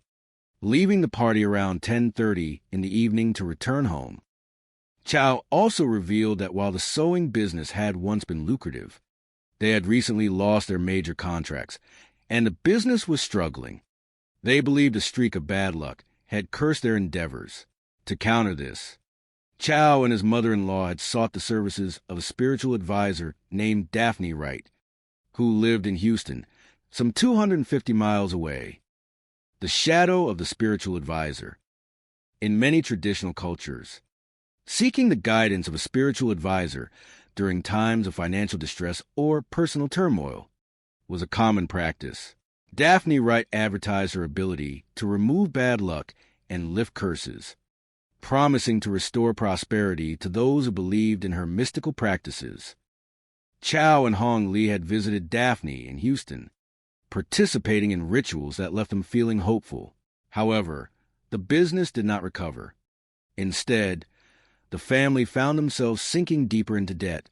Bobby Guillory, an acquaintance of Daphne, later revealed that the debt had ballooned to an astronomical amount, somewhere between $250,000 and $280,000. Daphne, it turned out, operated more like a financial lender than a spiritual healer, and she was determined to collect what she believed was owed to her. As the investigation progressed into 2015, the case had grown cold, leaving the detectives frustrated but determined. The breakthrough came from an unexpected source.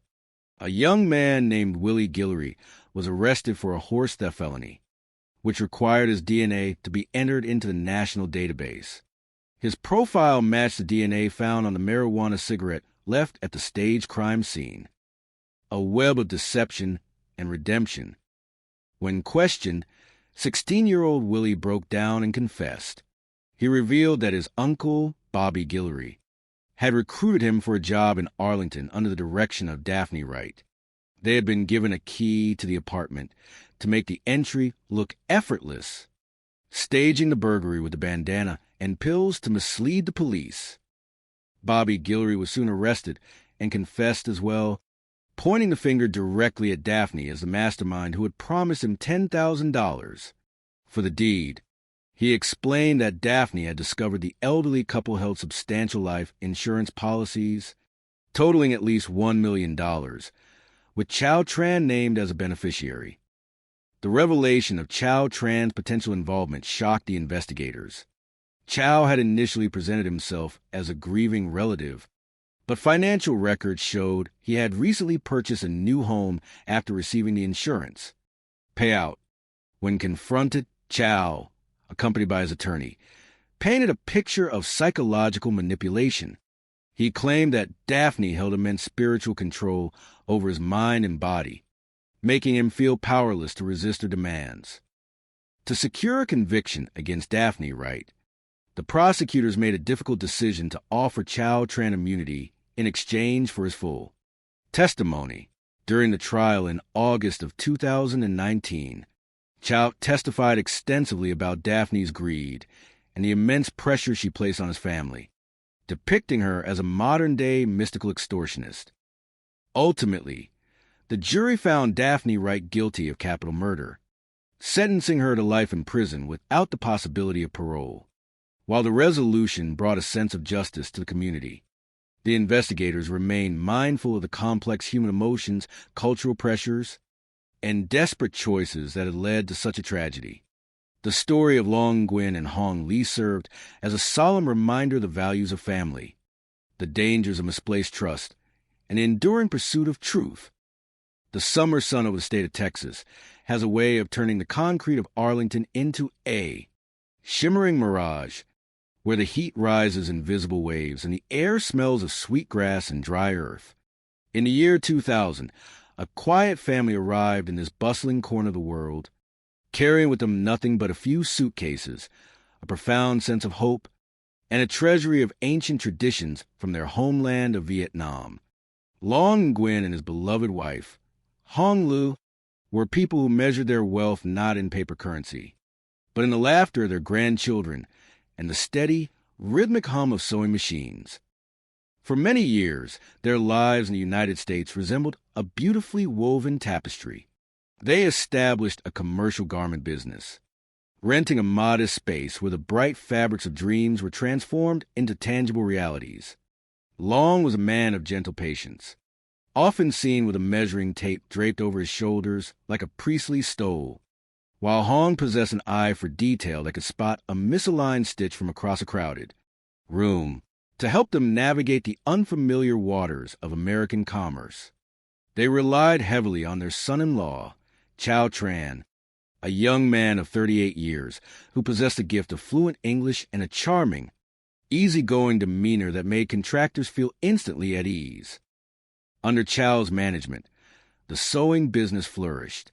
They secured prestigious contracts, including a highly lucrative agreement to manufacture garments for a global entertainment giant, bringing a sense of immense pride to the entire immigrant community. In the quiet evenings, the family would gather around a large wooden dining table in their apartment, sharing bowls of fragrant noodle soup and exchanging stories of their daily triumphs. They believed they had captured their own slice of the American dream, a gentle and honest prosperity built on a foundation of hard work and mutual respect. However, the tides of fortune are notoriously fickle. By the year 2011, the grand contract that had sustained their business came to an end, and a shadow of quiet worry began to settle over the household. The sewing machines, once singing with constant activity, now sat silent for hours at a time. Long and Hong, traditionalists at heart, began to wonder if some unseen spiritual disharmony had disrupted their lives. In their ancestral culture, when a family faced sudden adversity, it was common to seek the guidance of a spiritual advisor, someone who could harmonize the unseen energies of the world and restore the flow of good fortune. It was during a warm afternoon in the early months of 2011 that Chow Tran, while scanning the pages of a local Vietnamese newspaper, discovered an advertisement for a spiritual healer based in the city of Houston, some 250 miles away. The advertisement promised to lift curses, banish misfortune, and bring abundant luck to those in desperate need. Encouraged by his mother-in-law, who felt a deep, instinctive need to protect her family's legacy, Chow made contact with his mysterious advisor, a woman named Daphne Wright. The journey to Houston was filled with a mixture of anxiety and hope. Daphne Wright, a married mother of 3 daughters, operated her spiritual practice from her suburban home. She was a woman of powerful presence, loud, direct, and commanding, whose household seemed to revolve entirely around her formidable will. When Chow and Hong first met her, they were captivated by her absolute confidence. Daphne performed an elaborate ritual designed to cleanse their business of negative influences, promising that prosperity would soon return to their sewing tables. Yet, as the months passed, the business did not recover. Instead of questioning the efficacy of the rituals, Chow and Hong found themselves caught in a cycle of escalating dependence. Daphne explained that the negative forces surrounding their family were far deeper and more stubborn than she had initially realized, requiring increasingly complex and expensive ceremonies to dismantle. Driven by a profound fear of failure and a deep-seated belief in Daphne's purported spiritual authority, the family began to pay her vast sums of money, often relying on credit extended by the advisor herself. Over the course of a single year, the spiritual debt ballooned to an astronomical sum, somewhere between $250,000 and $280,000. The burden of this debt began to weigh heavily on the family, transforming their once happy home into a place of quiet tension. Unbeknownst to the gentle elders, Long and Hong, a dark plan was beginning to form in the shadows. Driven by greed and the cold calculations of those who saw human life as a mere transaction, on the morning of June 10th, 2012, the quiet peace of an Arlington apartment complex was shattered. At 7:29 in the morning, emergency dispatchers received a call from a distressed Chow Tran, requesting a welfare check on his elderly in-laws. Chow explained to the operator that his family had gathered outside the residence. Deeply concerned because the window of the apartment was open, and there was no response to their repeated knocks. A young patrol officer named Weller was the first to arrive on the scene. Sensing the family's intense anxiety, Weller entered the apartment, searching the rooms one by one. The living room was in complete disarray, presenting the classic signs of a burglary. Drawers were pulled open, compact discs were scattered across the carpet, and furniture was overturned. Weller called out, but his voice was met only with a heavy, suffocating silence. As Weller prepared to leave the bedroom, believing the apartment to be empty, his flashlight caught the faint, chilling sight of hand smudges on the wall next to a small closet. Summoning his courage, he opened the door, only to make a discovery that would haunt him for the rest of his career. There inside the confined space lay the silent forms of Long Nguyen and Hong Lu. They had been bound with duct tape, their heads wrapped tightly in a cruel attempt to silence them forever. When the Arlington homicide detectives arrived, led by veterans with over 21 years of experience, they were deeply shaken by the sheer malice of the scene. On the coffee table in the living room, investigators found a plate of crushed prescription pills and a discarded marijuana cigarette. Most striking of all was a light blue bandana wrapped neatly around a beer bottle, left on the table like a deliberate calling card. To many, it seemed to be the unmistakable signature of a local Vietnamese street gang, perhaps a robbery that had escalated into tragedy. However, the experienced detectives harbored a healthy skepticism.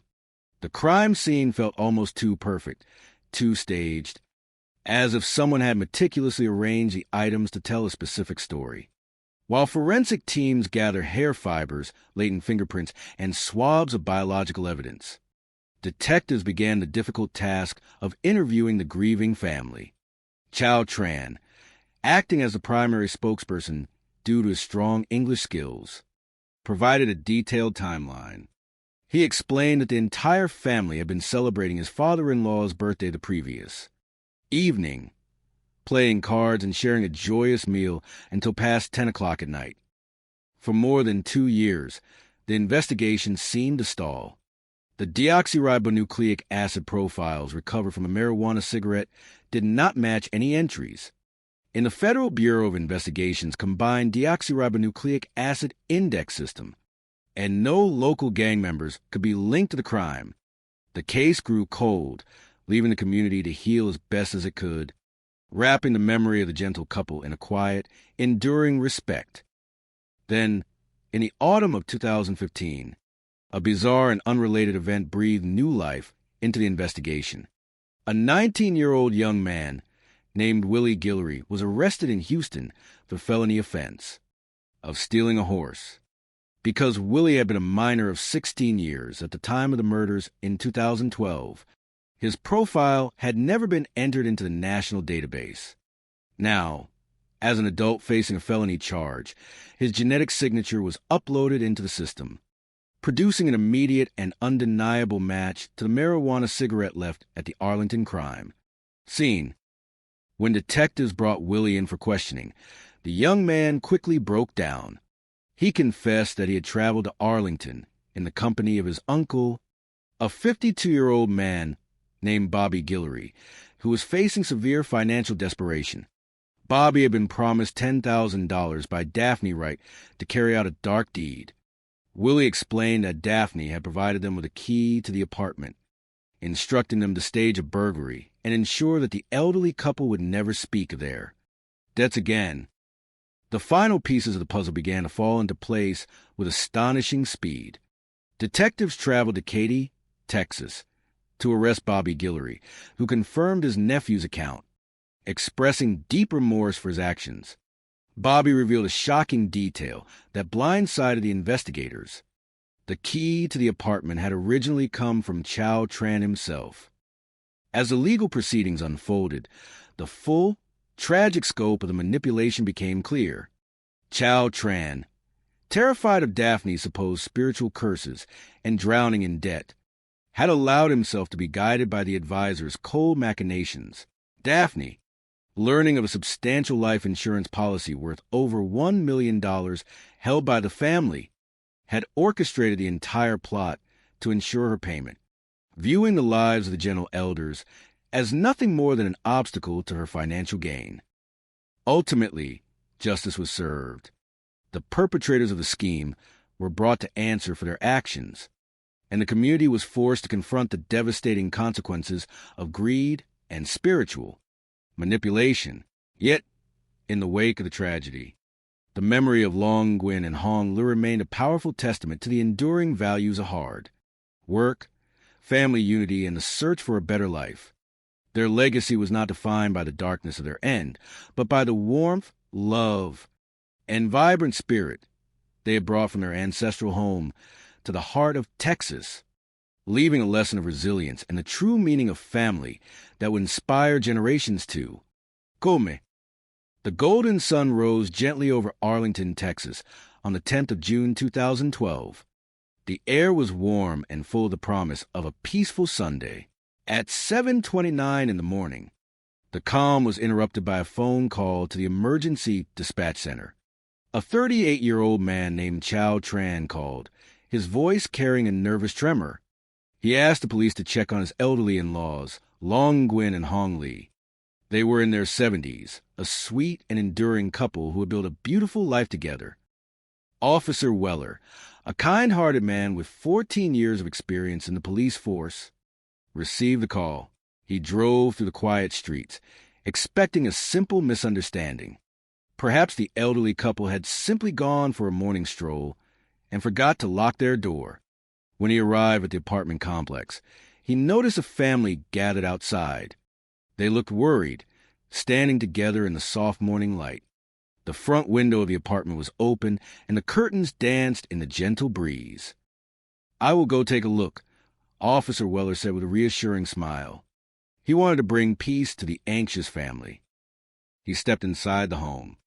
The living room was untidy, which was unusual for a family known for their neatness. He called out their names, his voice echoing in the quiet spaces. The kitchen and the bathroom were empty. The only place left to check was the bedroom. He walked in, holding his flashlight, hoping to find Long and Hong safe and sound. Instead, he found a profound sadness. In the small closet, he discovered the beloved couple. They had passed away. To respect their dignity and the gentle nature of this tale, we will not dwell on the sorrowful details of how they were found. Officer Weller stood in the living room, his heart heavy. He had seen many things in his long career, but this moment touched his soul deeply.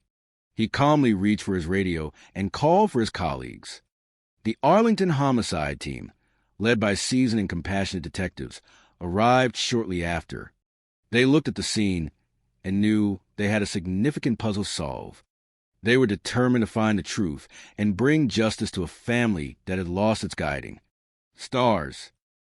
Chapter 2, The American Dream. To understand the depth of this loss, one must understand the beautiful journey of Long Nguyen and Hong Li. They immigrated to the United States from Vietnam in the year 2000, bringing with them a rich heritage, time-honored traditions, and an immense love for their family. They settled in Arlington, a vibrant city in Tarrant County known for its welcoming community and diverse cultures. Long and Hong were a prominent and beloved family. They were the kind of neighbors who always had a warm smile and a kind word for everyone. They were the roots of a deeply connected family tree. Upon arriving in Texas, they started a commercial sewing business. They worked tirelessly, their hands weaving not just fabric, but a future for their 3 children and their grandchildren. Their son-in-law, Chow, who spoke excellent English, helped them manage the business and communicate with clients. Their hard work blossomed into a magnificent American dream. They secured a wonderful contract to make garments for a massive entertainment company, bringing joy and stability to